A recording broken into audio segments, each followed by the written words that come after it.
হাসনাত এবং সার্জিস তারা উপদেষ্টা হলো না কেন আমাদের জানতে হবে না? তারা উপদেষ্টা হয়নি এই জন্য তারা আওয়ামী লীগ সংশ্লিষ্ট ছিল, এই ক্যাটাগরিতে তারা মাইনাস হয়ে গেছে। ওই সময়ের কথা বলছি যখন উপদেষ্টা নিয়ে আলোচনা হচ্ছিল। তো এটা বাংলাদেশের মানুষ জানে। এখন একটা হাইপ চলতেছে, তাদের চলুক। গণ অভ্যুত্থানে বৈষম্য বিরোধী ছাত্র আন্দোলনের প্রতি আমরা কৃতজ্ঞ, কিন্তু হাসনাত এবং সার্জিস সেই স্রোতের সঙ্গে ছিল না। তারা সর্বোত্তক চেষ্টা করছে আওয়ামী লীগের পারপাস সাফ করার জন্য, এবং তারা খুব দুশ্চিন্তায় ছিল যে আওয়ামী লীগ পড়ে যায় কিনা।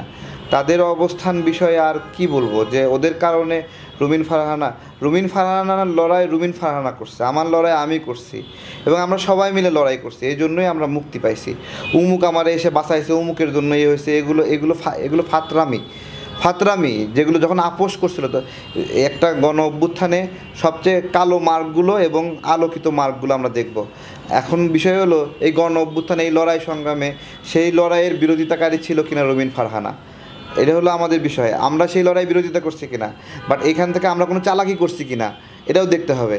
ঠিক একইভাবে তারা কোনো চালাকি করছে কিনা, সার্জিস কোনো চালাকি করছে না, হাসনাত আব্দুল্লাহ ওরা কোনো চালাকি যদি করে থাকে তাহলে ওরা ওদের দায় নেবে, আর আমাদের দায় আমাদেরকে নিতে হবে, এইটাই।